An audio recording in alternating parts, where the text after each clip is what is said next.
आज crime petrol black headlines में देखिए 2019 की एक ऐसी ब्लैक हेडलाइन जिसने पूरे देश को हिलाकर रख दिया। पुलिस वालों काम करो! अपराध के इस विभत्स रूप ने इस केस को ऐसे रंग दिए कि राजनीतिक गलियारों में भी हलचल मच गई। चारों तरफ धरने और नारेबाजी होने लगी, जिसने हिंसा का ऐसा रूप ले लिया कि चारों तरफ अशांति का माहौल पैदा हो गया।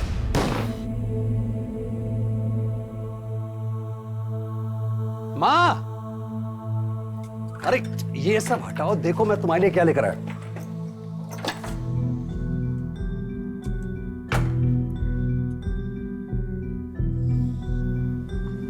साफ दिखाई दिया? दिख रहा है ना साफ? साफ दिखाई दिया? एकदम साफ दिख रहा है। माँ, एक्ट के बारे सुंदर ही लगती हो, क्या हीरोइन लग रही है माँ। पर ये तो महंगा दिख रहा है, इतना महंगा चश्मा क्यों लाया तू? माँ, तुमने सारी जिंदगी तो पाई पाई बचा के काट ली, अब बाकी बची हुई जिंदगी तुम अच्छी तरह से काटो, हमारे अच्छे दिन आने वाले हैं। माँ, मेरी शहर में स्कूल में नौकरी लग गई है। नौकरी? हाँ माँ। मेरा बच्चा।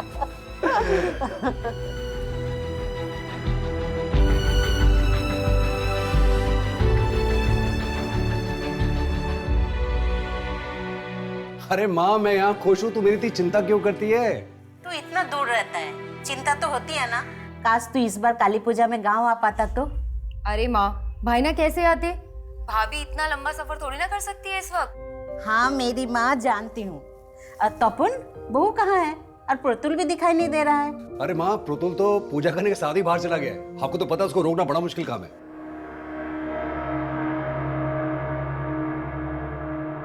लो, बन गई तुम्हारी मूछें, जाओ। मुझे नहीं बना दानव वानव। बेटा, दानव तो लड़कों को ही बनना पड़ता है, और आप तो महादानव शुंभ हो। आपको डरना नहीं है, डराना है, गुस्से से ललकारना है। ओ कालिका, तुम में अगर शक्ति है तो मुझसे युद्ध करो, ऐसे। और आपको काली बन के प्रतुल यानी महादानव से युद्ध करके उसे मार गिराना है। नहीं नहीं मैडम, मैं नहीं मारूंगा, और इस इकरा से तो बिल्कुल नहीं। मैं काली हूँ और तू दानव, मरना तो पड़ेगा। नहीं, मैं मारूंगा तुझे।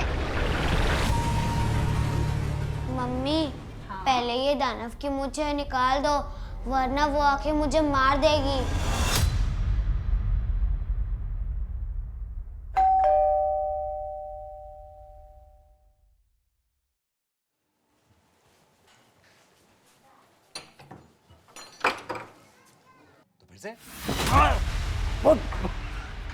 पागल है? पागल हो तुम? क्या कर रहे हो तुम? पागल है? पुलिस प्रशासन! पुलिस प्रशासन!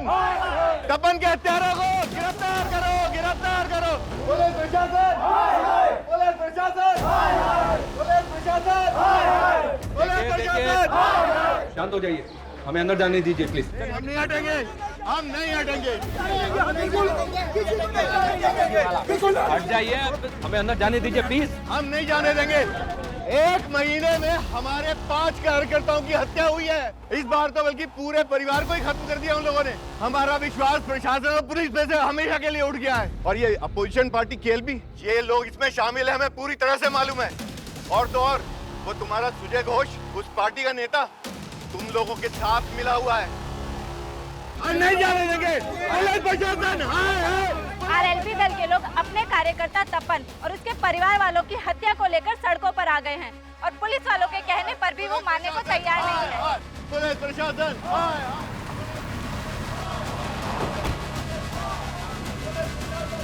जैन सर, इनको कंट्रोल करना बहुत मुश्किल हो रहा है सर। क्राइम सीन पे भी नहीं जाने दे रहे। इनमें कोई तपन की फैमिली वाला भी है? नहीं सर, उसकी माँ और बहन गांव में रहते हैं, अभी तक पहुंचे नहीं है।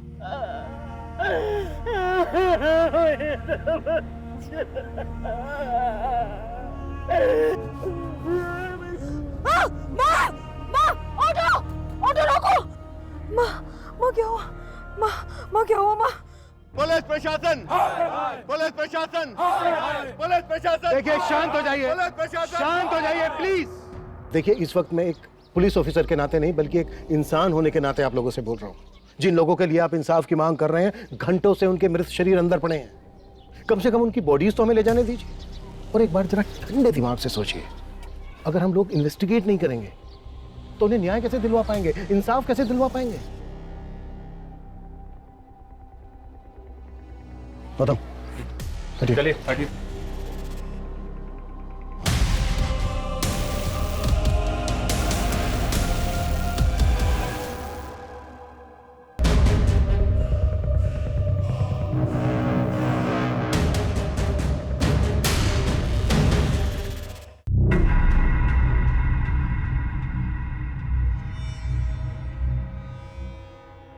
Wow, it's killing.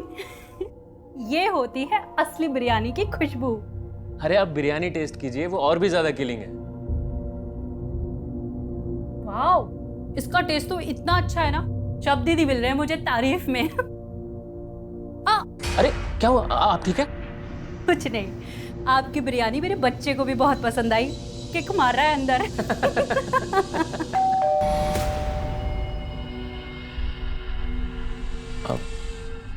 मैं देखता हूँ। हाँ। गंदी बदलती है। शायद तुम? तपन दादा, मैं तो बिरयानी देने आया था।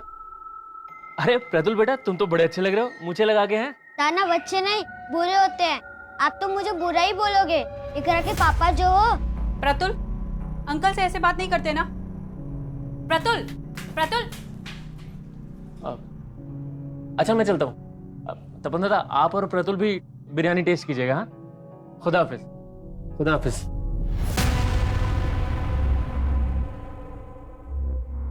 कहाँ जा रहे हो? पुलिस के सामने अपना मुंह खोला ना तो मेरा और अपनी बेटी का मरा मुंह देखोगे।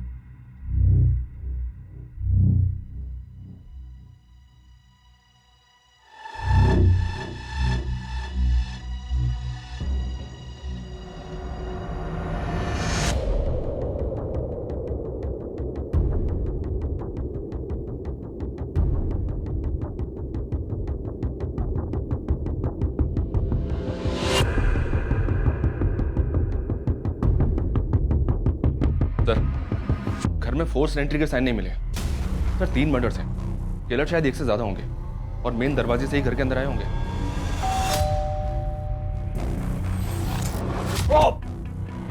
तपन और इसकी बीवी के मर्डर्स काफी ब्रूटल। और यहाँ इनके बच्चे को देखो। लुक, बच्चे को गला दबाकर मारा गया है। जो किलर तपन की प्रेग्नेंट बीवी के घर पर इतनी बेदर्दी से वार करता है, वो बच्चे को सिर्फ गला दबाकर मारता है। आखिर चल क्या रहा होगा किलर के दिमाग में? ये आरएलपी पार्टी वाले तो इन मर्डर्स को राजनीतिक रंजिश ही बता रहे हैं सर।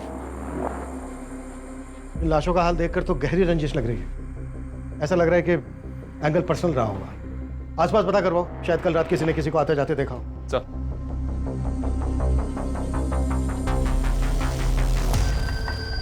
साहब, मेरे दीदी जी जा रही है साहब, अंदर एक बार मिलकर लेने दीजिए। रुको, क्या शोर मचा रहे हो? क्या प्रॉब्लम है? हाँ साहब, मेरे दीदी जी जा रही है साहब। राव,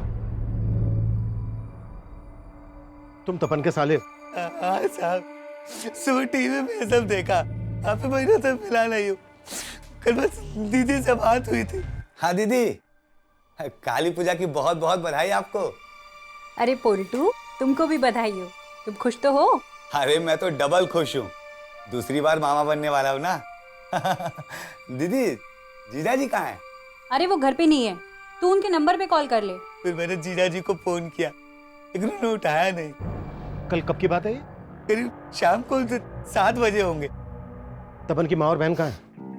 वो आ ही रहे थे साहब, लेकिन जीजा जी की माँ रास्ते में बेहोश हो गई।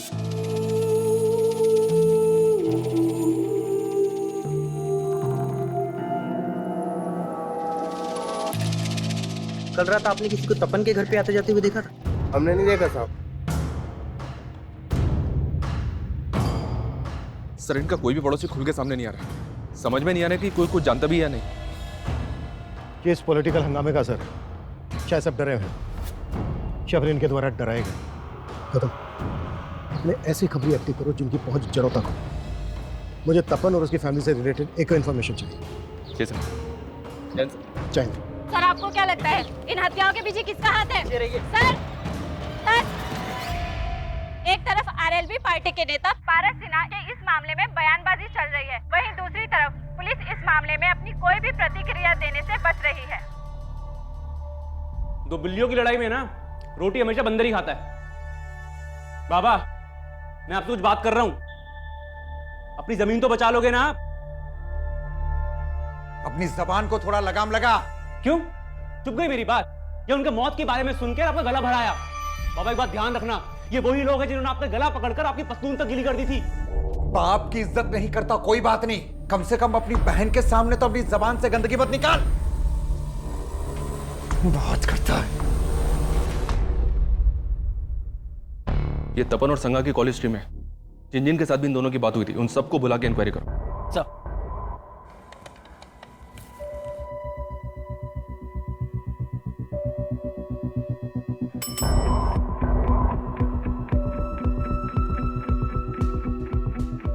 तपन को क्यों कॉल किया था? सर तपन दादा को मैं जानता हूँ और उस दिन मैंने सिर्फ काली पूजा की बधाई देने के लिए उनको फ़ोन किया था। उस दिन तपन जी और मैंने एक दूसरे को काली पूजा की बधाई दिए थे। हो सकता है काली पूजा का बहाना लेकर कोई सच छुपा रहा हो, हम किसी को हल्के में नहीं ले सकते। तपन और संगा के कॉल रिकॉर्ड्स में जितने लोग भी हैं उनको इन्वेस्टिगेट करो। तुमने बताया कि कत्ल वाले दिन तपन की माँ की भी तपन से बातें हुई थी। जी सर, लेकिन तपन की माँ और बहन से हमारी बातचीत नहीं हो पाई है। हालांकि तपन की माँ को हॉस्पिटल से छुट्टी मिल गई है, पर वो लोग अभी काफ़ी सदमे में हैं सर। लेकिन हमारा उनसे बात करना भी बहुत ज़रूरी है, हो सकता है हमें उनसे कोई हिंट मिल जाए। तपन एक स्कूल में क्लर्क था, तो आरएलबी पार्टी से कैसे जुड़ा? डिटेल से निकलवा रहा हूँ सर, अपने खबरी काम पे लगे हुए हैं। हत्यारे को फांसी दो, फांसी दो, हत्यारे को फांसी दो, फांसी दो। हमारी पूरी हमदर्दी है उस परिवार के साथ, लेकिन आरएलबी पार्टी की यह गलत रवैया इस राज्य का माहौल खराब कर रहा है। सर उस दिन भाईना और भाभी से बात हुई थी। अरे माँ, मैं यहाँ खुश हूँ, तू मेरी इतनी चिंता क्यों करती है? तू इतना दूर रहता है, चिंता तो होती है ना। भाभी से बात कराइए ना।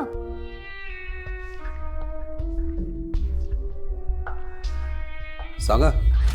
हाँ, क्या हुआ? माँ का फोन है, बात करना चाहती है। अरे माँ, कैसी हो आप? और उर्मी, क्या चल रहा है? अरे भाभी, ये तो हमें पूछना चाहिए आपसे कि आप कैसे हो, अच्छे हो ना? हाँ, एकदम बढ़िया हूँ। लेकिन आप लोग ये बताओ, इस बार हम लोग गाँव नहीं आ पाए तो आप लोग भी नहीं आए? अरे अगले महीने तो आना ही है ना तेरी डिलीवरी पे, इसलिए सोचा सीधा तभी आए। मगर क्या मालूम था कि एक ही झटके में सब कुछ। देखिए, लोगों का कहना है कि तपन और उसकी फैमिली की हत्या के पीछे पॉलिटिकल मकसद है, लेकिन क्या आप लोगों को भी ऐसा ही लगता है? सर भाईना ने हमें कभी बताया ही नहीं कि वो आरएलबी पार्टी के लिए भी काम कर रहे थे। 5 साल पहले तो वो इसलिए शहर गए थे क्योंकि वहाँ पे उनकी एक स्कूल में नौकरी लगी थी। माँ, मेरी शहर में स्कूल में नौकरी लग गई है। नौकरी? हाँ माँ। मेरा बच्चा। और फिर तपन भाईना भाभी और प्रतुल के साथ शहर चले गए। अच्छा, शहर में या फिर यहाँ गांव में क्या तपन की किसी से कोई ऐसी दुश्मनी थी जो उसकी मौत की वजह बन सकती है?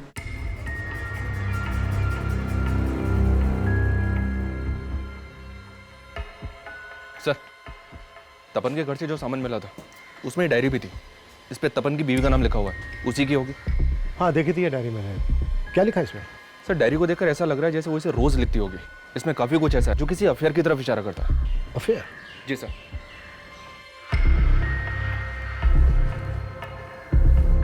हमारे रिश्तों में वो गर्माहट नहीं रही। कभी तुम मुझे गलत समझते हो, कभी मैं तुम्हें। सागा। हाँ, क्या हुआ? माँ का फोन है, बात करना चाहती है। अरे माँ, कैसी हो आप?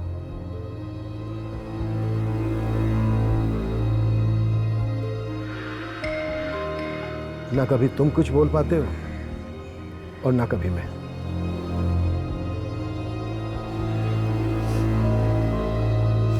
हमारा सिर्फ एक ही दुश्मन है और वो है तपन का बाप।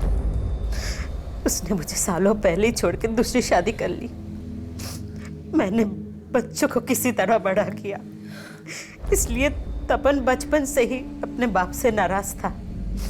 जब वो पढ़ लिख गया तो उसने अपने हक के लिए उन पे केस कर दिया और इससे उनकी दूसरी बीवी का बेटा और भी तिल मिला गया।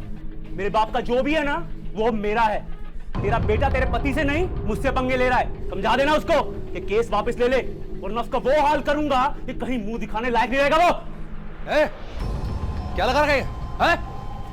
इधर क्या बात कर रहा है? इधर बात करना है? तू इधर आया कैसे? तेरी हिम्मत कैसे हुई? धमकी दे रहा? धमकी दे रहा? लगा यार! तपन भैया, भैया! लगे यहाँ से! और तुम्हारा केस ना कोर्ट में जाएगा, वो फैसला करेगा तुम्हारा। तुमने मेरी माँ को जो भी परेशानी दी है ना, सबकी कीमत चुकानी पड़ेगी।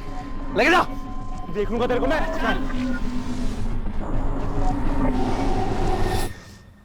आखिरकार हमने केस जीत लिया था और अदालत ने हर जाने के साथ साथ उनकी आधी जायदाद हमारे नाम करवाने का फैसला सुनाया था। तो आप लोगों को ऐसा लग रहा है कि तपन और उसके बीवी बच्चे को मारकर उसने आपसे बदला लिया? ये डायरी पढ़ने के बाद तो यही लगता है कि तपन और संगा की जिंदगी में सब कुछ ठीक नहीं होगा, और अगर इसकी वजह अफेयर है तो किसका अफेयर?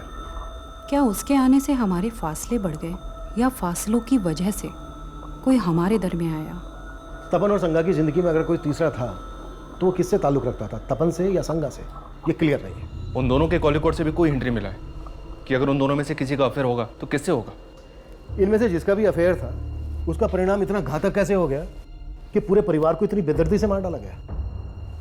इस पोस्टमार्टम रिपोर्ट के मुताबिक तपन के शरीर पर 13 बार हुए, संगा के शरीर पर 16 बार थे और उनके बेटे को सिर्फ गला दबा के मार डाला।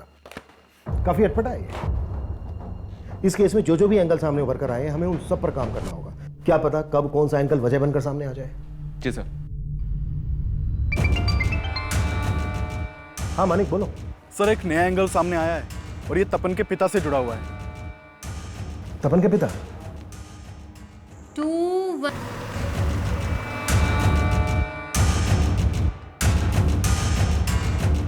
अरे कहाँ गुल खिलाकर आए हो आप, जो आपके पीछे पीछे पुलिस भी आ गई यहाँ पर?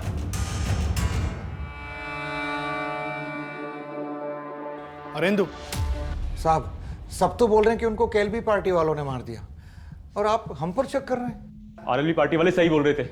आप लोग केएलबी पार्टी वालों को बचाने के लिए हमें फंसाओगे। चुप, बिल्कुल चुप। और ज्यादा बोलता है ना तू। अभी अगर सच नहीं बोला ना तूने तो यही धुलाई होगी तेरी। साहब जब कुछ किया ही नहीं तो आपकी धुलाई के डर के मैं कोई झूठ को थोड़ी स्वीकारूंगा। साहब माना कि पहले भूल हो गई थी, लेकिन कोर्ट के आदेश के अनुसार मैंने अपना आधा हिस्सा दे दिया था उन्हें, पर वो तपन पूरी जमीन हड़पना चाहता था। पूरी जमीन? हाँ साहब, पूरी जमीन। जमीन बिकी नहीं थी, आधा हिस्सा उनका था। तपन ने लाखों की कीमत पर वो जमीन बटाई पर दे दी और सारा पैसा खुद हजम कर गया। 20 साल पहले छोड़ा था ना आपने हमें, और 20 साल से अब अकेले अकेले खा रहे, तो अगले 20 साल हमारे, फिर बेच के कर लेंगे हिस्सा। ऐसा मत बोल। अरे बेटी भी आनी है मुझे। तो मुझे भी अपनी बहन भी आनी है। साहब उसने पाई पाई को तरसा दिया था, पर हम कोर्ट नहीं गए, ये सोच के कि मिलजुल के रास्ता निकाल लेंगे। और जब रास्ता नहीं निकला तो खत्म कर दिया उसे? नहीं साहब, वो तो शहर में थे, और जब ये कांड हुआ तो मैं और मेरा बेटा तो गांव में थे। तो किसे भेजा था उसको मारने के लिए? साहब हमने किसी को मारने के लिए सुपारी नहीं दी साहब, पर मेरे बाप ने क्या किया मुझे नहीं मालूम। साहब मैं मानता हूँ कि लखन गर्म दिमाग का है, पर उसने क्या किया ये मुझे नहीं मालूम। ऐसे नहीं बोलेगा ये। सर अरे साहब तो दोनों बाप बेटे कुछ नहीं कर रहे हैं। इन्होंने खुद मारा है, सुपारी दी है, सब पता करता हूँ। मर्डर्स इतने ब्रूटल थे, किसी ना किसी पड़ोसी ने कुछ ना कुछ देखा सुना तो जरूर होगा। क्या अभी भी कोई कुछ नहीं बोल रहा है? जी नहीं सर, लेकिन अभी माहौल को शांत हुआ है, फिर से ट्राई करते। तपन का बाप बोल रहा था कि तपन सारी जमीन की बटाई के पैसे खुद रख लेता था। तपन यहाँ एक स्कूल में क्लर्क था, पार्ट टाइम इन्वेस्टमेंट स्कीम बेचता था। इतने भर से 5 साल के अंदर शहर में उसने अपना घर बना लिया। गांव की जमीन जायदाद वैसी की वैसी। कहीं उधारी का मामला तो नहीं है? मे आई कम इन सर? कम। सर तपन के स्कूल में पूछताछ की तो कुछ बातें पता चली है। सर उसके स्कूल में एक टीचर है मिताली, जो तपन के बेटे को ट्यूशन भी पढ़ाती थी। और सर इस मिताली का तपन के घर पर काफ़ी आना जाना था। और सर लोगों से पता चला है कि इस मिताली और तपन में काफ़ी अच्छी बातचीत थी। रहती कहाँ है मिताली? सर ये मकदीर नगर में कहीं किराए के मकान में रहती है। जिस अफेयर के एंगल को हम ढूंढ रहे हैं, कहीं वो मिताली और तपन से तो नहीं जुड़ा है? इस एंगल को लेकर हमें तपन की माँ, बहन और संगा के भाई से बात करनी चाहिए। गौतम तुम मिताली से मिलो और तुम इन सब से बात करो। ये कैसी बात कर रहे हैं साहब? तपन और संगा के बीच कोई तनाव नहीं था। हो सकता है कि ऐसा कुछ हो लेकिन आपको पता ना चला हो। अच्छा आपको कुछ अंदाजा है कि उनके बीच कुछ? नहीं सर, मुझे कभी ऐसा लगा ही नहीं कि उनके बीच में कोई तीसरा भी होगा। जीजा जी का कुछ ऐसा होता तो दीदी मुझसे छिपाती नहीं। ये भी तो हो सकता है कि तुम्हारी दीदी का कोई पास्ट हो। क्या उनका किसी के साथ कुछ? नहीं सर, ऐसा कुछ नहीं था।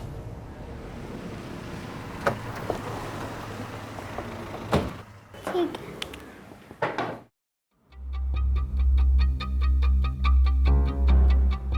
सर, काली पूजा वाले दिन ही मैंने आखिरी बार तपन जी और प्रतुल को देखा था। मैं काली हूँ और तू दानव, मरना तो पड़ेगा। नहीं, मैं मारूंगा तुझे। बेटा उठ, अब उठ। उठ उठ उठ। ये क्या कर रहे बेटा? मुझे घर जाना है। फिर वो प्रतुल को ले गए और अगली सुबह उन सबके मर्डर का पता चला। देखिए, हमें पता चला है तपन और संगा का रिलेशन ठीक नहीं चल रहा था। आपका तो उनके घर भी आना जाना था। इसकी हिंट तो होगी आपको। नहीं सर, मुझे तो कभी ऐसा कुछ नहीं लगा। जब भी उनके घर जाना होता था दोनों खुश ही लगते थे। प्रतुल ने जब से आपकी क्लास ज्वाइन की है ना, बहुत अच्छा कर रहा है। अच्छा तो करेगा ही, आपने टीचर जो ऐसी चूज की है। ठीक है, जरूरत पड़ी तो हम आपसे दोबारा बात करेंगे। सर, एक मिनट। सर, तपन जी आरएलबी पार्टी में कितना एक्टिव थे ये मैं नहीं जानती, लेकिन वो समाज सेवा में हमेशा आगे रहते थे। सर, हमारे स्कूल के पास सरकारी ज़मीन का एक हिस्सा बड़े टाइम से खाली पड़ा हुआ था और एक कम्युनिटी के लोग उस पर अपना कब्जा जमाना चाहते थे। तपन जी, आजकल ये लोग रोज़ यहाँ इकट्ठा हो जाते हैं, आखिर चक्कर क्या है? मुझे खबर मिली है कि ये लोग इलीगल तरीके से ज़मीन को हथियाने की कोशिश कर रहे हैं, जो मैं होने नहीं दूंगा। अरे बच्चों की जगह ही है। मैं कोर्ट में इनके खिलाफ पिटीशन दायर करने वाला हूँ। सर, उनके पिटीशन डालने की वजह से ही कोर्ट के आदेश पे वो ज़मीन म्यूनसिपल कॉर्पोरेशन को दे दी गई। तो मतलब आप कहना चाहती हैं उन लोगों ने तपन के परिवार को? हो सकता है। उनका नेता उस्मान बड़ा ही दबंग आदमी है। हो सकता है उसको पता चल गया हो कि वो पिटीशन तपन जी ने ही फाइल की थी। सर, मिताली की बात सही निकली कि तपन ने उस्मान और उसके कुछ आदमियों के खिलाफ पिटीशन फाइल की थी। ये उस्मान तपन के घर के नजदीक ही रहता है। मानी को भेजा है उस्मान को बुलाने के लिए।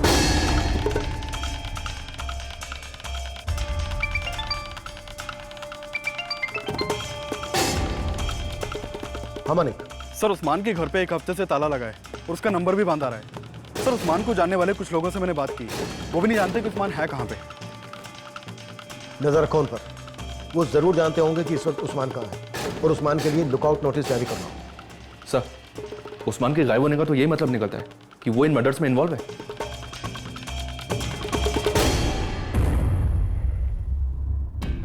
इस केस में हम अफेयर वाले एंगल को भी रूल आउट नहीं कर सकते। माना हमने मिताली ने उस्मान के बारे में बताया जरूर, लेकिन यह भी तो हो सकता है कि वो अपना राज छुपा गई हो। सांगा की ये डायरी साफ इशारा करती है कि तपन और सांगा के बीच कोई तो तीसरा था।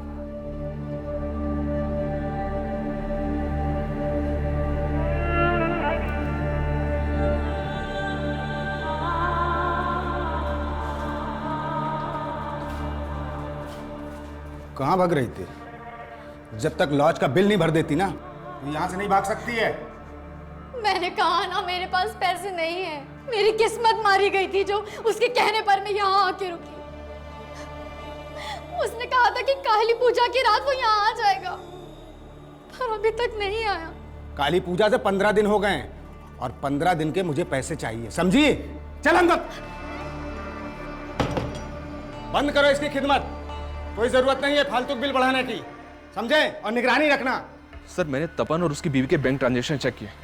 2 महीने पहले तक उनके अकाउंट में काफी पैसा था, लेकिन अब उनके अकाउंट में काफी कम पैसा है। और एक बात, संगा के अकाउंट से सुब्रतो बनर्जी के अकाउंट में लगातार हजारों रुपए ट्रांसफर हो रहे थे। ऐसा क्या है जो एक हाउसवाइफ इसके अकाउंट में इतना पैसा ट्रांसफर कर रही थी? है कौन ये? इसके बैंक अकाउंट के थ्रू मैंने इंक्वायरी की तो पता चला कि इसने हत्या से कुछ ही दिन पहले अपना अकाउंट क्लोज करवाया था। जो नंबर इसने अकाउंट से लिंक किया हुआ था वो भी बंद है। जो एड्रेस दिया हुआ था वहां से भी घर खाली कर चुका है।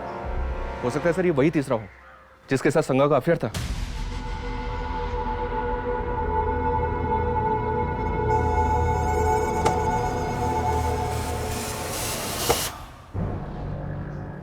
कहीं ऐसा तो नहीं है कि सुब्रतो बनर्जी संगा को किसी वजह से ब्लैकमेल कर रहा है? इस सुब्रतो बनर्जी के लिए तलाश शुरू करवा दी मैंने सर। और उस्मान, उसका कुछ पता चला? फिलहाल तो नहीं, उसकी भी तलाश जारी है। सुब्रतो और उस्मान ऐसे सस्पेक्ट बनकर सामने आए थे जो फरार थे, लेकिन उस रात तपन और उसके परिवार की हत्या करने वाला किलर कौन होगा, आखिरकार कुछ लोग बयान देने के लिए अब सामने आए थे। बोलिए। सर, हम पहले से कहना चाहते थे, लेकिन तब माहौल ऐसा था कि हम डर रहे थे। क्या बोलना चाहते थे आप लोग? साहब काली पूजा वाली रात एक आदमी को उनके घर के बाहर देखा था। पहले वो मुझे देखकर रुक गया था, पर मैं अपनी सब्जी की थैली बाइक पर भूल गया था। बाद में मैं आया तो देखा कि वो तपन के घर की बेल बजा रहा था। कौन था वो आदमी? उसको पहले कभी देखा था यहाँ? साहब उस वक्त रात में तो बहुत अंधेरा था, कुछ दिखाई तो नहीं दिया, लेकिन हाँ साहब उसने व्हाइट कुर्ता पहना हुआ था। हाँ सर, मैंने भी देर रात में एक आदमी को तपन के घर से निकलते हुए देखा था, लेकिन उसने व्हाइट कुर्ता नहीं पहना हुआ था। क्या इनमें से कोई था? इतना ध्यान नहीं है साहब, काफी अंधेरा था। ये तपन परिवार के बारे में और क्या जानते हैं आप लोग? उनका किसी के साथ कोई झगड़ा? सर झगड़ा तो किसी के साथ भी नहीं था, लेकिन हाँ साहब हमसे तो इशाक भाई जानते थे उनके बारे में। इशाक कौन? वो सामने वाला घर है साहब उनका, इशाक भाई। काफी आना जाना था उनके घर में, काफी क्लोज थे उनके परिवार से। मैं आपके पैर पड़ती हूँ, मुझे जाने नहीं दे सकते तो कम से कम मुझे मेरा फोन तो दे दीजिए। क्या करेगी फोन लेके? अरे जो तुझे यहाँ छोड़ गया उसका तो फोन बंद आ रहा है। मैं किसी और को फोन करके इंतजाम कर दूंगी। अभी तक इतने दिनों से बोल रही थी कि उसके अलावा तेरा कोई नहीं है, अब किससे करेगी फोन? चुपचाप यहीं बैठ।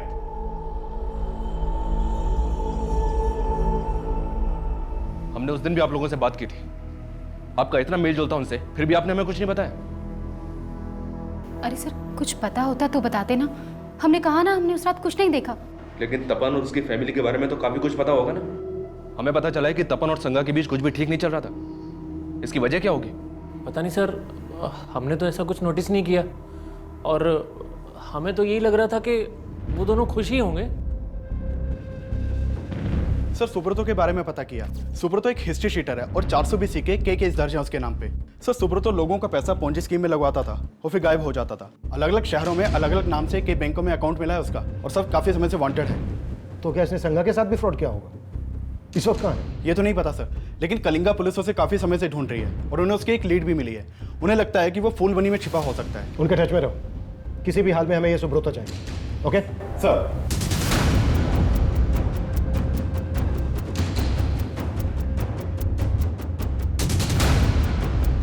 सर अगर अफेयर का एंगल है तो शायद ईशा के तबस्सुम में से भी किसी का तपन या संगा से अफेयर हो सकता है। जिन दो आदमियों को पड़ोसी ने देखा था उनकी आइडेंटिटी पता करने पर ज्यादा जोर दो।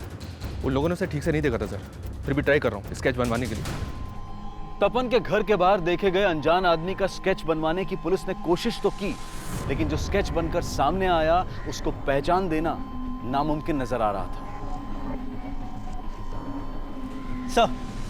सर उस्मान के बारे में पता चला है। ये उस्मान इशाक की बीवी तबस्सुम का दूर का रिश्तेदार भी है।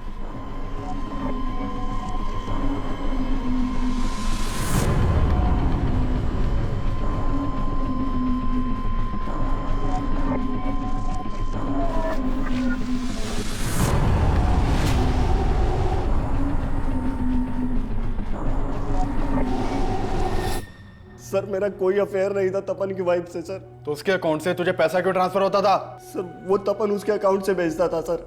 सर मैं ऐसे बकरे तलाशता रहता था जो मेरे जाल में फंस जाए। मैंने उसको एक फेक स्कीम सुनाई थी और मेरे जाल में फंस गया। देखो दादा, ये ऐसा इन्वेस्टमेंट प्लान है कि राउंड अप में इंटरेस्ट मिलता है इस पे। 2 साल का स्कीम है, आपके पास जब जब पैसे हो तब तब इन्वेस्ट करते रहना। 18% ब्याज के साथ सारा पैसा वापस मिलेगा। अच्छा जी दादा, और मैं चाहता हूं कि आप इसमें इन्वेस्ट जरूर करो। लेकिन सर वो मेरे लालच के बाद मेरे जाल में फंस गया और मैं जितना पैसा वसूल सकता था मैंने वसूल। लेकिन सर आप मेरा विश्वास कीजिए सर, मैंने किसी को नहीं मारा सर। मैं सच बोल रहा हूं सर, मैंने किसी को नहीं मारा।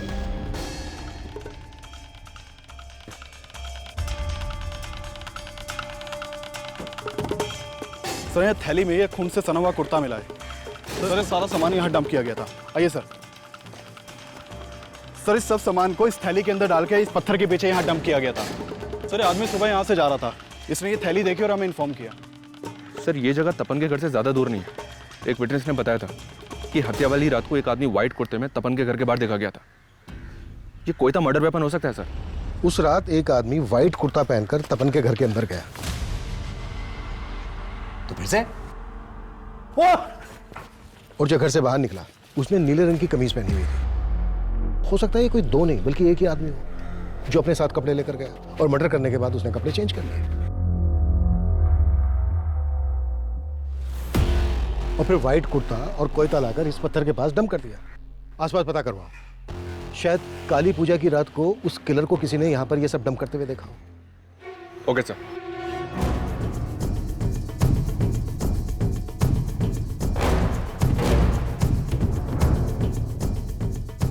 हाँ साहब, काली पूजा की रात मैंने एक आदमी को वहां देखा था। रात देर हो गई थी, मेले से वापस आ रहा था, उसी समय मेरी नजर उस पर पड़ी। साहब वो ऐसे घूर के मेरी तरफ बढ़ा कि मैं तो घबरा ही गया था। क्या उस आदमी ने नीले रंग की शर्ट पहनी थी? हाँ शायद।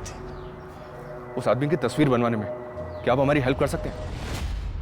सुजोय जी, आरएलबी पार्टी के 5वें कार्यकर्ता की हत्या, वो भी उनके पूरे परिवार समेत। हमारी पूरी हमदर्दी है उस परिवार के साथ, लेकिन आरएलबी पार्टी की ये गलत रवैया इस राज्य का माहौल खराब कर रहा है। लेकिन उनके इल्जाम आपकी पार्टी पर नहीं, सीधे आप पर हैं। उनका आरोप एकदम मिथ्या है। हम लोगों ने ऐसा कोई गलत काम किया ही नहीं। वो लोग ऐसे तपन और उसकी फैमिली के मर्डर्स को लेकर तो ऐसी राजनीति हो रही है जैसे तपन आरएलबी पार्टी में कोई बहुत बड़ा नेता था।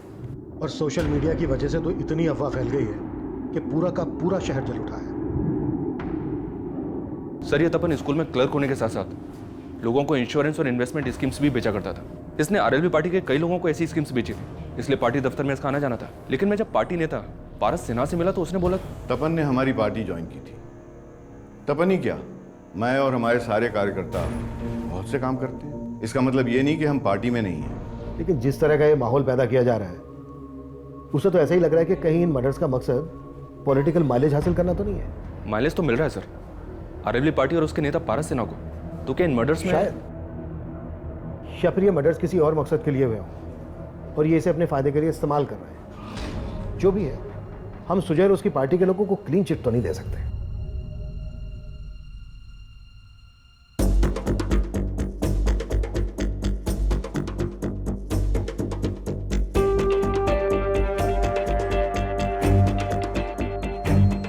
सर, ये स्केच उन स्केचेस से अलग है जो तपन के पड़ोसी ने बनवाए थे।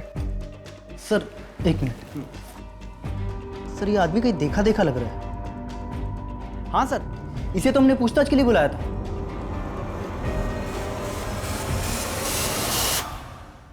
इसका नंबर तपन के कॉल रिकॉर्ड्स में था। रिकॉर्ड्स लेके आओ सर। ये देखिए सर, इसका नाम बादल है, इसका फोन नंबर और एड्रेस दोनों है हमारे पास। आप जिस नंबर को डायल कर रहे हैं वो इस समय स्विच ऑफ है। फोन बंद है सर। इस बादल का एड्रेस चेक करो, देखो सही है क्या। इसके एक एक डिटेल चाहिए और उस्मान का पता भी जल्द से जल्द लगाओ। सर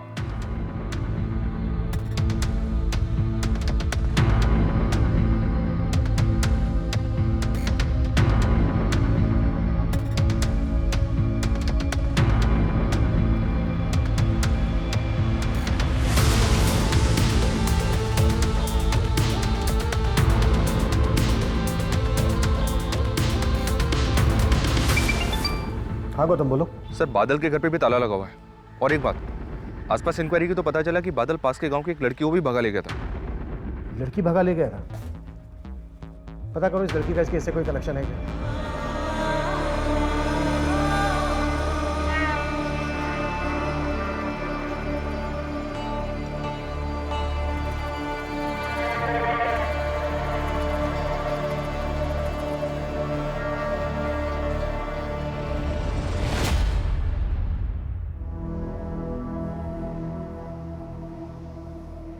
मैं खाला के यहाँ जा रही हूँ, लेकिन तुम घर से बाहर निकलने की सोचना भी मत। इकरा, जी अम्मी। तुम्हारे अब्बू घर से बाहर निकले तो फौरन मुझे फोन करना।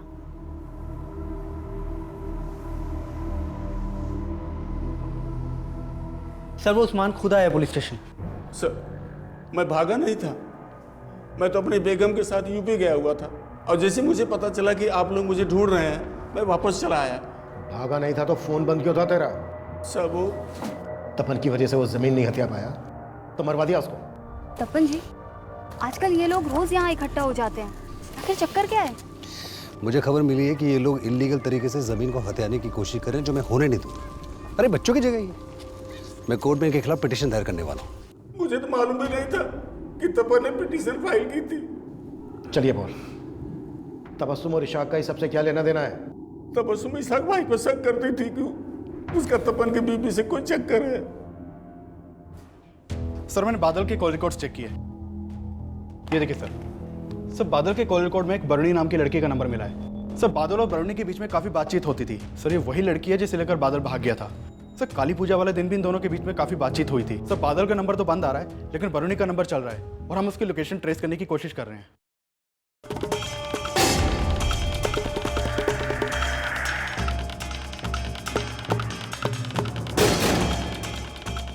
देखिए मुझे अभी से ले जाने दीजिए, मेरे पास अभी पैसे नहीं है। मैं आपको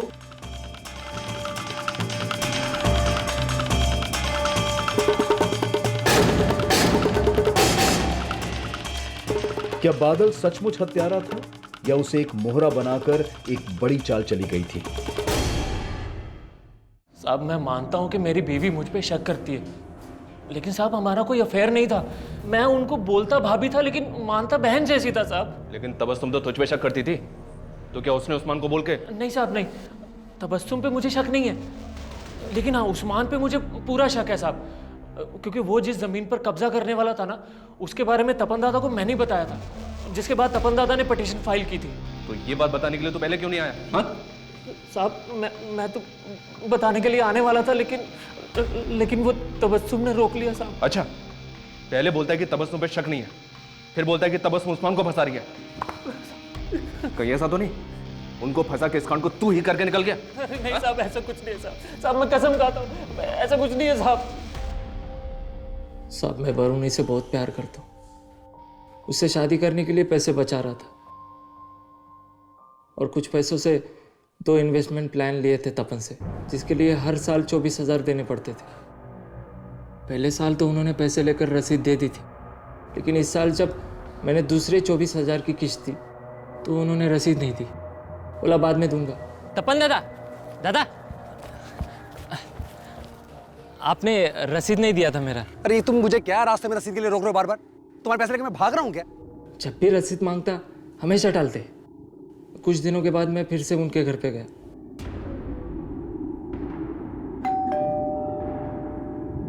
नमस्ते भाभी। तुम फिर आ गए? वो तपन जी से मिलना था मुझे। अरे कितनी बार तुमसे बोला यहाँ मत आया करो, बार बार मुंह उठा के चले आते हो। भाभी को परेशान कर रहा है, क्यों आया तू यहाँ पर? दादा आपने बोला था आज आप मुझे रसीद दे दो ना मेरी अरे रसीद। तुझे मैंने कहा है ना कि रसीद बन जाएगी तो तुझे बुला के दे दूंगा ना। आप मुझे पैसे नहीं दे रहे, रसीद नहीं दे रहे, इसका मतलब आप मुझे धोखा दे रहे। मैं धोखा दे रहा हूँ? अब चल निकल यहाँ से। 2 कौड़ी का आदमी नगदर मत आना यहाँ पर। साहब तपन और उसकी बीवी ने मुझे बहुत बेइज्जत किया था साहब। उस दिन ऐसा लगा कि वो तपन जिसने पैसा जोड़कर आज ये मकाम हासिल किया था, उसे मुझ जैसे एक छोटे से इंसान के मेहनत के पैसे की कोई कदर ही नहीं। मेरा माथा ठनक गया साहब, और मैंने सोच लिया कि मैं इन दोनों को बताऊंगा कि एक छोटा सा इंसान अपनी मेहनत की कमाई के लिए क्या कर सकता है। तो फिर से क्या कर रहा है तू? सिर्फ 24,000 रुपए के लिए तूने तपन और उसके पूरे परिवार को मार डाला। तपन तुझे रसीद नहीं दे रहा था ना, उसके 8 साल के बच्चे की क्या गलती थी? उस मासूम को क्यों मारा तूने? और उसके अजन्मे बच्चे को भी मार डाला जिसने भी जन्म नहीं लिया था, कोख में था, उसकी क्या गलती थी?